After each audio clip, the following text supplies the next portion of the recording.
Hello, I'm Lyndon and thank you so much for coming to my channel. It's an absolute pleasure to have you here, and thank you so much for all of the people that have put some lovely comments in the comment section of my videos saying that these videos are helping them. I can't tell you what a buzz it is to reach through the power of YouTube and touch other people's lives and have them touch my life. It's absolutely fantastic, so thank you so much. Today we're going to be looking at altered scales, okay? Not altered scales, no! Yes, you can do it. Honestly, stay with me, because actually altered scales are really straightforward. Now, I thought that when you listen to one, you'd think that has to be super complicated. I'm not going to be able to understand it, and I don't know where to use it, and even if I did, it's just too much. But it's not. It's okay, right? They're really straightforward if you look at them in the way that I'm going to present this information to you now. So as usual, the easiest way to understand one of these concepts is by having a look at the beautiful piano. So if it's okay with you, I'm going to take you through to the other room and show you an altered scale or two or three on a piano in a way that's really straightforward. So let's go through to the other room. Okay, so the altered scale, super scary scale, right? Only it isn't. One of the reasons why you might find it scary is it's got a couple of different names which are already terrifying. So superlocrian is one, and the other name that it often goes by is altered dominant scale, but they all mean exactly the same thing. The other thing that's interesting about this scale, which I'd like to kind of clear up, is that there are a couple of different ways that we can arrive at the recipe for one. But the way that I'm going to show you is really straightforward, because an altered scale, you could look at it, is exactly the same as a major scale, except the root has been changed. So let's have a look at our old friend C major. So C is always to the left of the two black notes. So this is C and D and E and F and G and A and B and C. And so if I play those notes,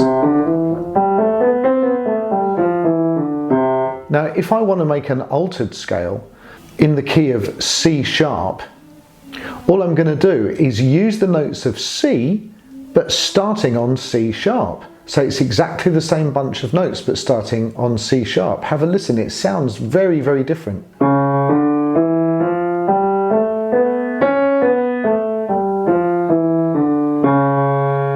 And that is C sharp or D flat altered scale.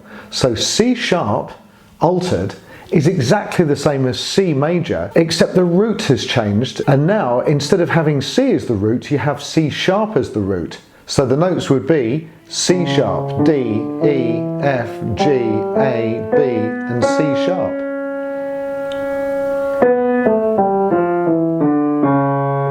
So if I want to work that out, if I see C sharp altered on a chord chart, I just have to think to myself, what is a semitone below C sharp or D flat?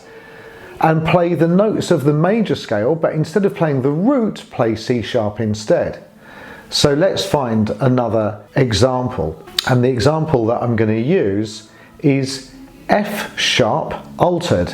That's got to be really difficult, right? Only it isn't, because what is a semitone below F sharp? And the answer is F. So here's F major.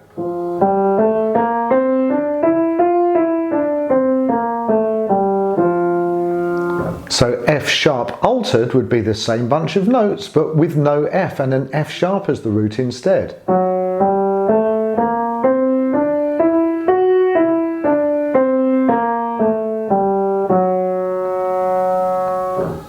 Let's find one more example. Let's do G sharp altered. If I think about G sharp altered or A flat altered, all I have to do is to think to myself, what is a semitone below? So it'd be all the notes of G major,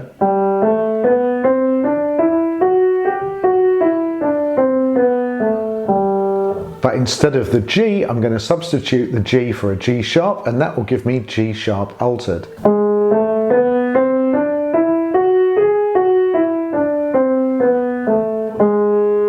Excuse my awful fingering for piano.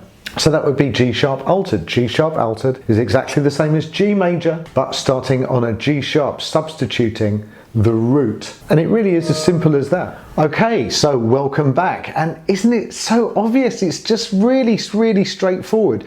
Now, I must say there are other ways that you can arrive at the recipe for an altered scale. And I don't want to confuse matters, because the way that I've just explained it to you there as exactly the same as a major scale, but the root gets sharpened, is a really good way of thinking about it. But sometimes you might hear it referred to as the seventh mode of a melodic minor, and that's right as well, but I prefer this way of thinking about altered scales. So the next question is, where do you use an altered scale? Well, there are loads of places that you could potentially use it, but I think the most common place is going to be if you saw G7 alt, A-L-T, on a chord, then that would definitely indicate to use the altered scale. But here's where everybody uses one. It's over a dominant seventh. So if you saw G7, you could use G altered scale. And G altered scale would be exactly the same bunch of notes as, let me think about this, what is a semitone below G? It would be F sharp. So I'm going to be playing F sharp major, but instead of using an F sharp as my start note, I'm using G. So it's exactly the same as F sharp major, but starting on a G.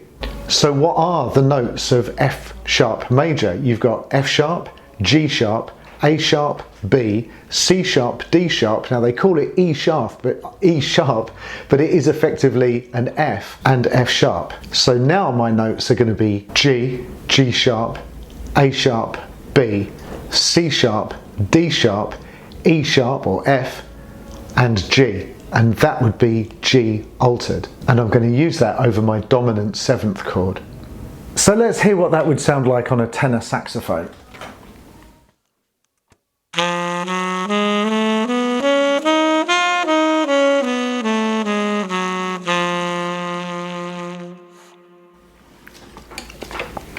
So it sounds really out. It doesn't sound anything like a major scale at all, because you've changed the most important note, which is the root. So now I'm going to use that over a 2-5-1, because the place that I can use this type of scale is over a dominant seventh. And I've got a 2-5-1 in the key of C here for tenor saxophone. So the chords are D minor, G7, which is where I'm going to use my altered scale, and C major. And I'm just going to start off just by playing the chords, the ordinary chords of those three, so that I can get a sense of what it would sound like without the altered scale.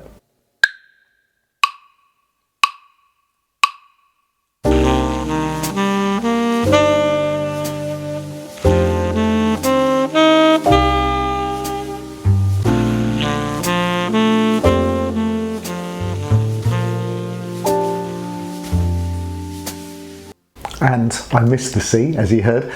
New read, that's my excuse. And so as you can hear, that sounds really nice. It sounds lovely. What about if I play now the scale? So I'm just going to go up and down D minor, D Dorian minor, up and down G7, Mixolydian, and then up and down C major. And that would sound like this.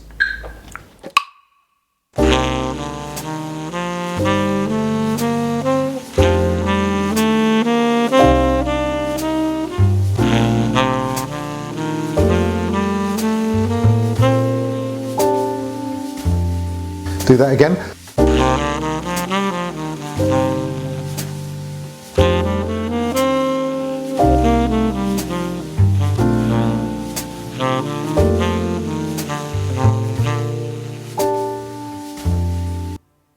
Now what I suggest that you do in order to get the sound of the altered scale in without overloading your brain too much, if you've never done this before, is instead of trying to incorporate the altered scale in between those other scales, all I'm going to do is over the D minor, I'm just going to play the root, and over the G7, I'm going to execute the G altered scale. And over the C major, I'm just going to play the root or root and third. And what that does is just give me enough space to think about what I'm doing without overloading my system.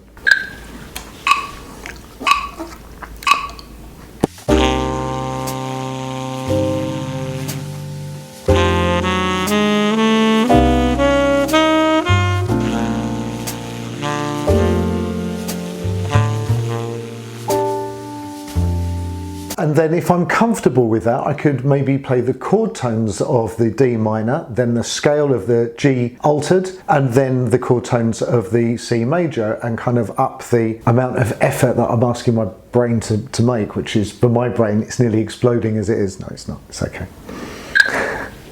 So look, chord tones.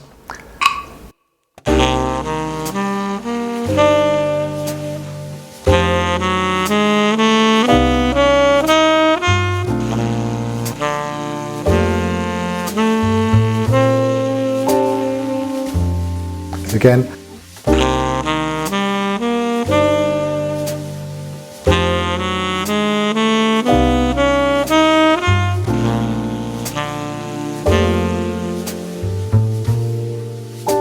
Now, if I feel reasonably comfortable with that, then the next stage is to play a little phrase in the Dorian minor, the D minor 7, then a little phrase using the altered scale, and then a little phrase at the end using the major scale in resolve. And you can see, you can hear how the altered scale ramps up the tension so massively. It sounds so nice, so jazzy, it's really cool.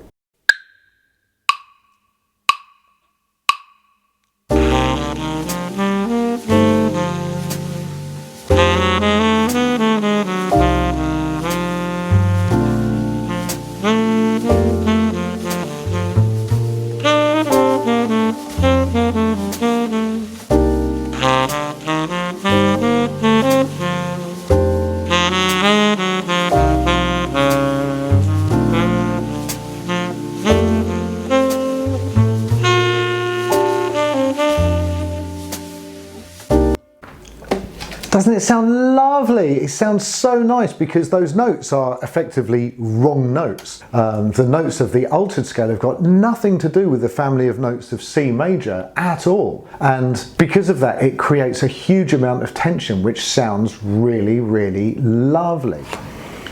So that was altered scales, also known as superlocrian scales, also known as altered dominant scales. I love the way to think about them as a major scale, but just with a different root. So you've substituted the root for another note. I think that's the easiest way, but you can think about them, just in case people are out there going, no, that's not how to think about them. You think about them as the seventh mode of a melodic minor. Well, that's right as well. It's all good. And by the way, one more thing is that this is also the sound of a tritone substitution. What? Don't worry about it, right? Just learn your altered scales. They're absolutely fantastic.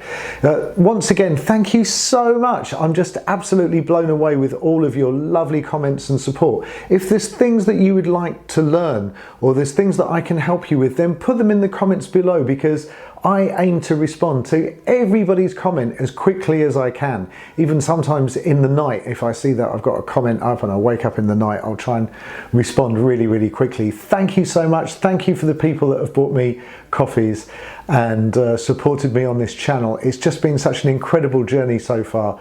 I'm really, really grateful. Have a lovely rest of your day / evening / morning, wherever you are. Once again, my name's Lyndon. Thank you so much for coming, and I'll see you in the next video. Take care. Bye.